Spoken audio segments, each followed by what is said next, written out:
le lofa o Yesu ua mani utalu i tane e mawai au le mawia ele matau ale ele mafola ele mafola fola lea lo fatele su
Wa ufa pe lava ona lo fa mai o le ri i le larolangi. Wa ia wina mai ai lo na lo pele to tasi. Ina ia le fano se tasi fa tu tua ia te ia. Aia maua ia le ola e fa ba. Ana la mai lalo fa la porto.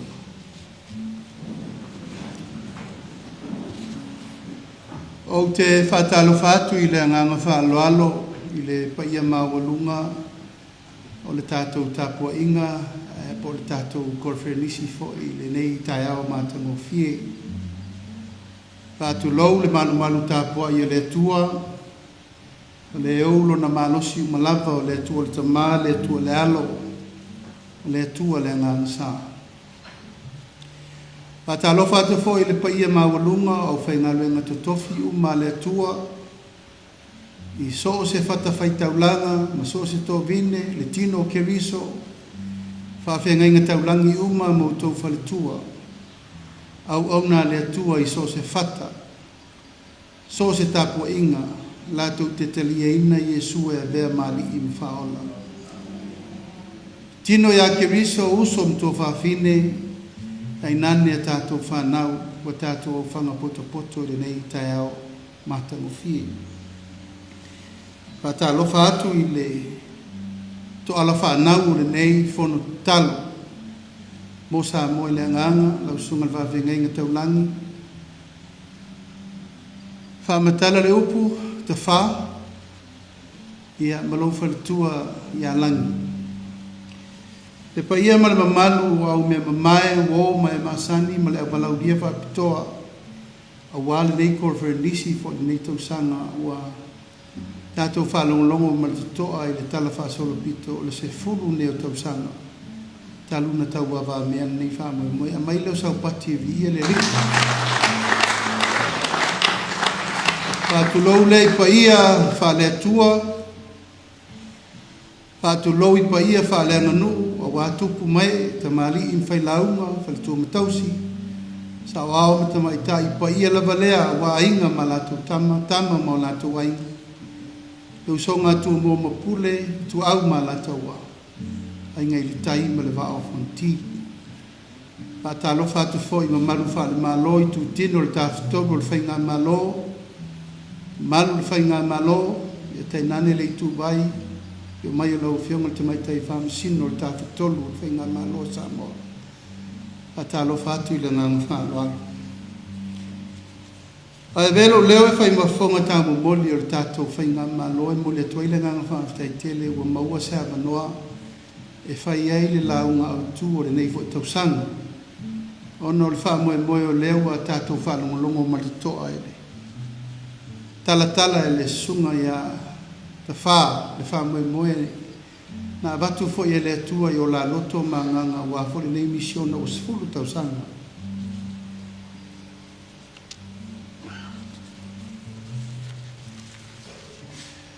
O le tātou ana pongi masani le tātou ma lo sa masani ai. O le vai aso le nei. Tu so ana nafi le sa.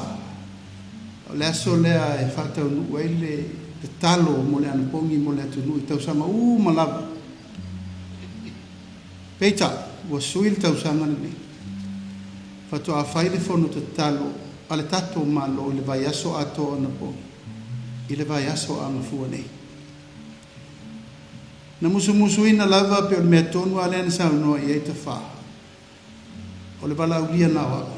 Ai le wala ulia le malo mal ka peneta atoa. O le avanoa mase tei yaso wha pene. Mo leisi tausanga pe a ulia le rola ma le malo si ile ro manai. E avanoa umai lo le malo. Oa le ufa aso malo lo umal vai aso le nei. Ai anga fua ai leisi vai aso mo le anga pongi ma te talo mo le atuna. O le anganga ma le wha moe. Na e to wha o tātou matua nasa ina le ngasu o le tai ao i le tolu sifuru whaasua montuku tau sama talu ai. E te tau o na iaise vai aso o le te talo ma le ana pongi mo Samoa. Ina ua mae ai a wha te tele na tātou whia ngai ia ofa ma valelia na matua ma sofa o mai le tunu. O le ao la vea i o le tua. I puapua ngā sa tātou whia ngai ai wha lave matu ia. Na mae a loa a wha te tele na e lua maisi mautama i a wha na suso ai. Whai ai loa le proclamation po le whiau mai le fionga i le au mamalu le malo e te tau na iai se vai aso whapitoa o le tausanga tātou te talo ai ma na pongi mo le saunga le mo o Samoa o ina amata ai le whamoe moe le o le malo le whatoa a whai le vai aso fau le aso sfutasi a wala na tolo le whamoe moe mai le aso lima sa masani ai i le aso sutas i aso wha sa masani me le sutas ia se lava se malo longa le whainga luenga le malo mi vo le nei tausanga o tau awa mea whaiva matiuti ia wha atoa i lore lua vai aso le malo longa ia lava le leil malo longa e le ia o e asa le ngā luenga mo leisi se furua masina o tātou sapelika. Al wha moe le nei, o le wha moe na tatai iai ma whauwhaunga o tātou mātua tau te toi fo i ase i whai wha manatu mo le tunu. O le alea e te tau o na tātou toi te talo malosi mo le tātou watunu atoa. Ma fuanga le nao le whonu te talo tele le lo manei e a fia o mai le tunu atoa i o na tawhai fia e le ngata i e ka le sia kerisiano umai Samoa. Ia o le tapu e mai au tātou ainga o mai masani e tunu ma mao uma e la whatau nu i le aso so tasi vai aso fau a sauni. O le wha moe fo i le nana e na mafu ai o na whau le whale le nei.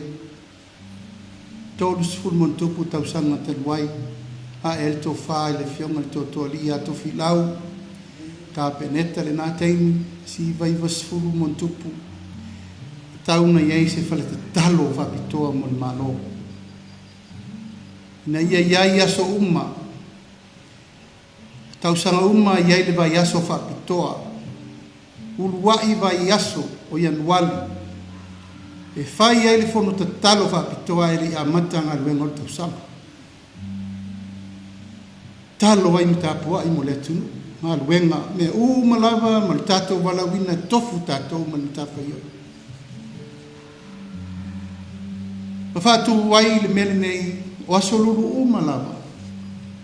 Whai ai le whono ta talo le maloi vai aso uma. Limas furulua la yaso tausanga limas furu malelua fono tatalo yaso lulu uma mal nei fa mo ele i motu lava talu mai le amta sa ua wai nei fono talu uma ai tiri tai o fande pa meni o le fatu a luas furu tausanga ni pala wina le pa meni ai mo atu sa muri tai me la vai nei ono le mafaufaunga le tāua o le tātou te talo mo le tunu.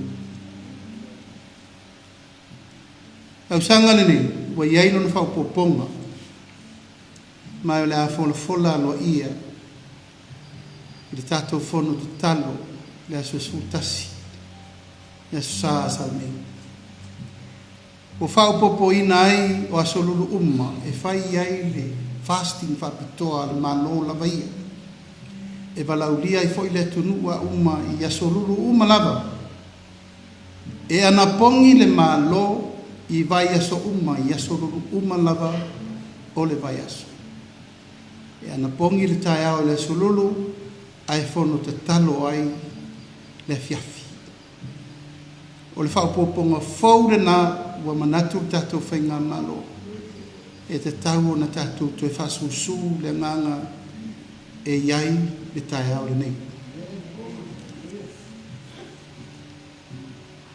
Aisea e tā ua lava leo mai whātasi o le tino ke wiso tatou te tapuai ma tali tonu whātasi. E leo toi whaingo fie le tātou savalinga le mai tau nei. O tātou wāwaai le atata whasia. O le mano no ma ua leto e totolo, ua leto e savalivali, ua ta mo e ti apolo. Ma ua tātou waaia i afianga wa afia ai te tonu si o tātou atunu. O ainga, o e kālesia, e o voi te tonu le tātou malo o te mori mawatu. E te le se ngā luenga whātua tua e te tau na tātou lio matari tonu whātasi umaiai. Ina u whātou tōl whai ngā nalo whau tau sanga na tēnei o le mau na tuina mai. E le mawhai e le malo o na toe whau le malo na ia. E le mawhai e le malo o na toe ati nae le malo na o le malo. E mana o mia le tutu whātasi o i tu tino umma o le atunu. O le pa ia o le kālesia i so se whata whaitau langa o so se talito nunga whaakewisiano ma so o se i tu a inga o tapo inga e talitonu i le atua. O le afio le pule mamalu ali i whai pule nuu mafio anga atoa sa moa le nā, sa mo nei matunu mamau. Ma le tatou malo o na le pine lo lea o na tatou tau nuu le tau nuu na fina ngalo ai le tua le walawina mo Samoa. Tatou te talito nuu mo Samoa le tu nuu fifilia e le tua. Samoa o le tu nuu na tofia e le tua. Ai sea mai lava yo tatou matua o e nasa ina le ngasu o le taiao ma le latou waloanga. Lua afe, lua se furu ma leono, tausanga taluai. Ina ua suruia le ao le malamalama i lalulangi atua o toe tū le li. whanau le pepe fau ma le whaoletanga. Pato atau numa ia tātou le lua se lau tau sanga te luai. A ua leva na vano ia o tātou mātua le tala le leo o mai ia tātou. Lea la ua tātou sāwa vali e lava ma tātou sori uli mai ma wha manatu pēr mo i tātou. E le i se le ngā luenga a tātou mātua na whai. O le tatao mai o tātou i le mōle ala. Tātou te tapua ia le atua e o le mana malona malosi malava. A wā le tātou sāwalinga mo le ola e whāwau. Nei tae au e mori le nganga whāwhitai, te whā, ma le whalitua ia langi, ia au no la au rua whi au fola ma la au rua fo i misiona i le tātou watunu. O le fio mai, ma liu mai, ma papa au mai le tino ke riso le nei aso. Ona o le taritonunga o tātou umalava o ave whi au le tua. E tofu le tangata malana, tofu fo le tangata malona tiute, tofu le tangata malona balawina. O le tātou te talo mo le tunu. Waifai to toa. Waifai to toa le whawhitauli. Le o tātou vai ai mo i New Zealand, mo i Australia. O tū lai tangata la tau te le te tonu le tua mwhatama ia tangata o le tua. O sāwa vali fo i New Zealand i la tau o whai loa fo i le a ia te taua la tau fo i atua. Peitai, tau na tātou tāpena pena ma mao i ai mo si o tātou atunu. Iuli wail to whāle tātou malo i le lofa malanga le lei o le atua. Tātou te toi tilo ai le mele nei sa o le tonga o tāpua inga. A tonu na iai se fina ngalo o tātou mātua e tatala le abanoa. Pei tai o tātou vai le temine nei. Ia wauru fale mai loa malwha awhita auli tātou te le fia wa ai iai le lumanai. O leo mai o tāpua inga ese e toi whasanga tau i tātou teritonunga whakeusiano. Tasi le atua tātou te tāpua iai o le atua o Isalaelo. Le atua o Abrahamo, le atua o Isaako, le atua o Iakopo, ma le atua o Samoa. Tau ana tātou liu iai. A tau tātou tāpena mao. Le anga le wai tonu le tunu teritonunga e le teritonu i le atua. Tau tātou whai tete. Tau tātou wawai o le wai to tonu le tunu teritonunga whapaupau. Tātou te le teritonu le taita inga mana le atua na tāpena o tātou matua mo tātou. E ave ai le mea sao ma mea se. Ave ai le mea whamaoni ma mea le whamaoni. Ma e lamati ai le tātou soifuanga mō le soifua lau le leia tātou walo mwhanau. Tupulanga o lalaba oa mo le numana. Mai teime le imamau atu. A mataina valfo ngā waa ma lo ma le kalesia. Na sautou sisila iai. Ua fesili ngia le taulanga ave mo le tua. Tātou wawai iai. Ua whaawasenga mea na tapena i le tua ma mea na whai lima o tangata. A mata foi na whaatusa le tangata i le tua. E ona lo na malosi malapa. Ma tau tau no i tono o kāpeneta ina watu au whale vai ma whau whai luafe le sutasi. Tā tia le ata le tu mai utua, tono o poto o kāpeneta. Le aso ana o whale ai poto, no whautua ina el pan mia. Ave ese i lalo le ata lea, le no fuanga le tauna tu ai le ata lea. Le ata le tauna mamori lunarfono talo. I le whaatusa lia, le pālemia, ma le kāpeneta, ma le ngā luenga na whai le tua. Tātou o ona mamurumuru vai le tunu. ala na lo to si se mai le tu le tale i ali e foi langi me te fa a to e fai tato kol venisi tau sanga le awe to me ma o no mai tu ma o i lalo i me lo ye mal tato vala o ye mal tato tu no tasi al me ave ye il fa mua mal fa sangi le tua soi fu le ma fu tato ta fu i le so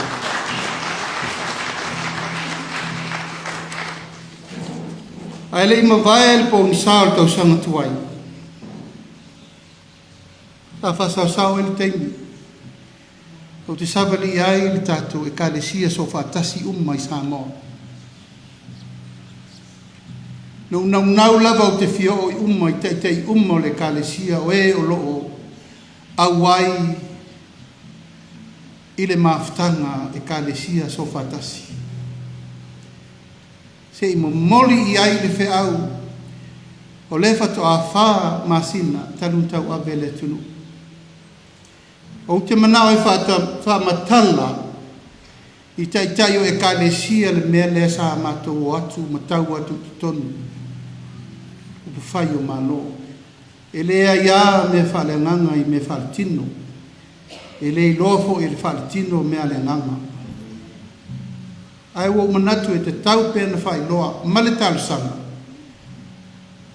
o le maftanga te talo lea e kalesia so fatasi e te tau ona iei uma e kalesia kerisiano uma i Samoa. Ina ia fusi fatasi le talitonunga ma le whaamoemoe. O le tūtino lea te talo mo le tatou malo. E te tau ona si la fia leo whaingaluenga to tofi le atua. Mea lai tu tuku i to tonu o le tatou malo malona ati nei.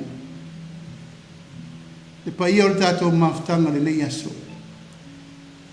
E le o le fita e le o le malosi wana o le nganga o le atua e mawhai ai o na fulisia mawhale le ia mea ia mātou te tau atu lai tonu e le ai seisi e iaiso na malosi atoa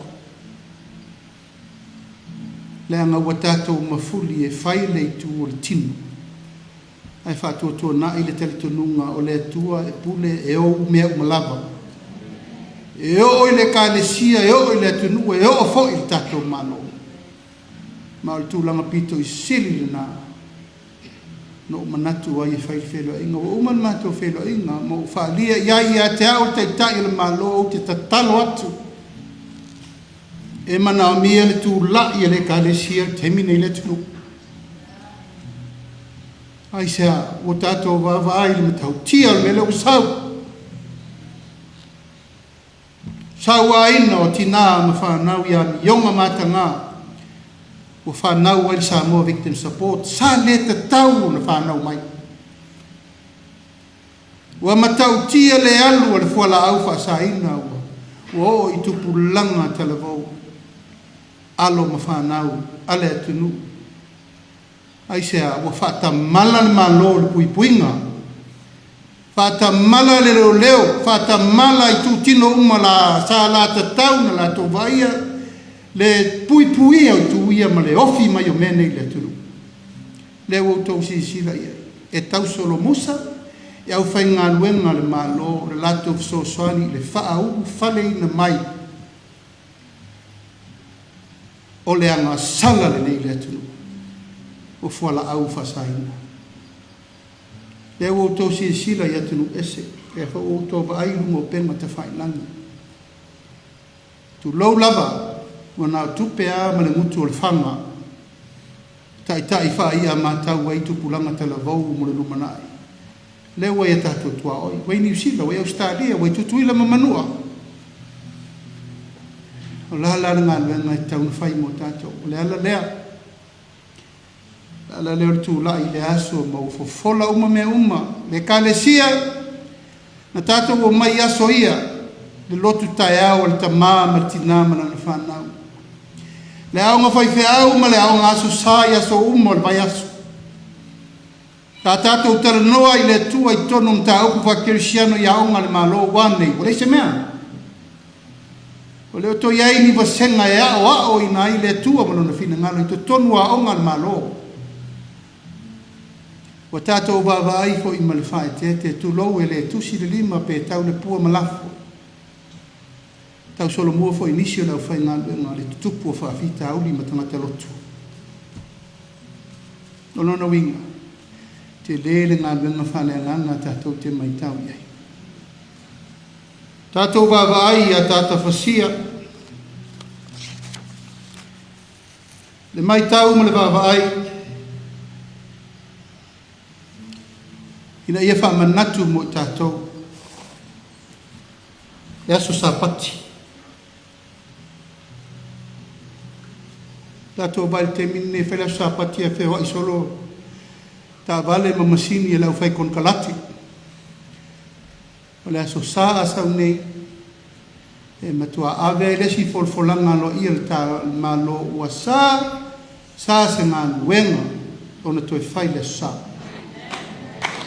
E ivana ngā ai ngā lunga masani o whare mai leo par pui ma mea whapena. E tātou te turi lo ai le tātou whama manu. I le aso sāpati e le tua. Hai taria kon kalate ia manatu teni. Ia, usta ia, ma wha alolongia le sāpati o le tātou te tapu e ai. A pena fo i ona tātou whatahua nisi o e kāle sia langa i fo i la tau waso sāpati. A la fo e sila fia la tau fo i tāwhai oi. E wha mamalu ai i la tau waso tapu ai. Papena fo i ona tātou wha mamalu. Iaso lea fo o tātou wha mamalu ai lato. Ao e kāne sia. Kere sia no malawa. O le nganga man wha moe o le tātou malo. Ia manuia lo tātou wala whaiva. Mole lumanai. E tātou te le loa po wheo te oto i le whina ngalo le tua mo tātou tai tō tasi uma. Ma le tangata fo i malana ngā luenga e whātino.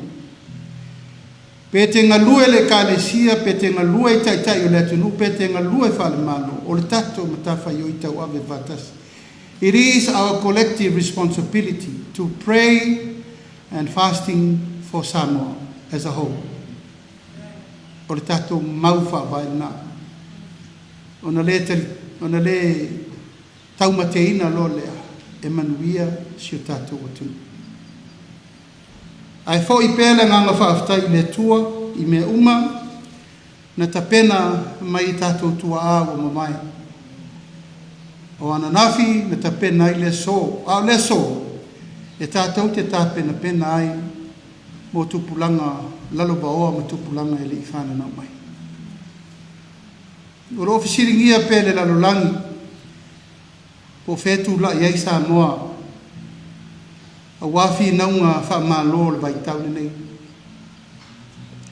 Wa uma na whai la declaration mo le la lolangi atoa ma le tunu.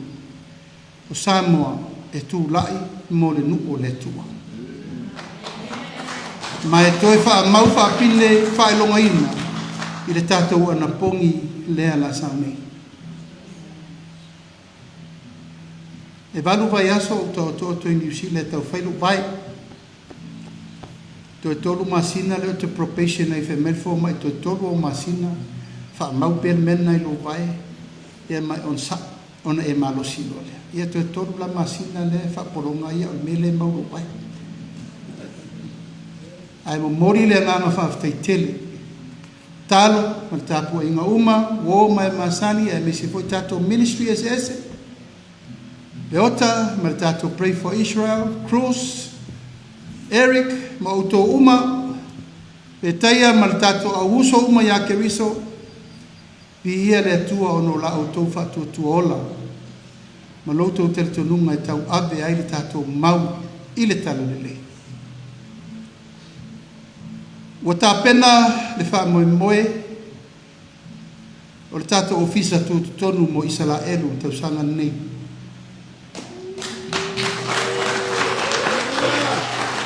Ua tukunai mai le wha mauwhai longa ina le mawhelo inga mane minista o le vaifafo Israel. Sau whapitoa mai Israel o Asia, New Zealand. ia ma ua umano tautino iai o le ata pena atu Samoa mo le faamoemoe le nofoaga tututonu o Samoa mo Isalaia. O le mau faavae o le manatu le tatou aiga kerisiano o le faamalosiaga lea ma o le luitau faamalosi lea mo tatou uma lava o le au tatalo mo le manuia o se tatou tunu. E le ngata ina tatou tatalo mo le manuia o le nuupaia o le atua ae tatou te tatalo foʻi mo le manuia o se tatou atunu. O le auga lea ma le fatu lea o le faamoemoe ae faafetaitele a outou uma lava ou tinā tatalo salamasina faafetai e lē masino loutou message atu mo tou faamalosi atu o la upu e fai atu pe aua tou te popoli faitalia lo tino na pule le ti apolo pe nuti lili a o lo ola e sa na pai mai e ia fatai le maseleo le nei aso pa iae tatou mafutanga tatalo i le agaga mo le atua tafā ma le faletua ia alofagia le atua i o lua loto tetele pea e faatau ave lau lua misiono na fai. It's only the architect that builds the boat, know the mission. A wate tu la fo ia lau mission i sesi. O no sai mai oe e matau lango mai o walfa mo mo nei. Pa ave loal tatou fono talo nei tau sanga uma. A wate sui sia so lo uma nei lea. Wa me alela tatou ye lua ba ya so malo longa malo. Ai fa ava no pe aso la nei. E o mai le malo e fa fonga ia ma fotua ia tatou fono talo.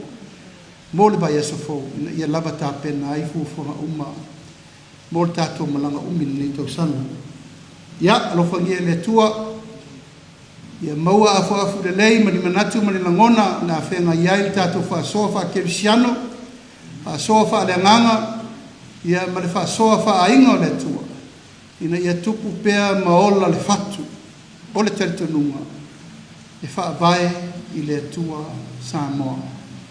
I manuia le lolo ma le lasi uma o le tatou o walaulia i faafegaiga taulangi ia mai se foi le pai o le atunuu le mamalu o le tatou malo ia mai se foi le auwalaulia faapitoa ona o Iesu.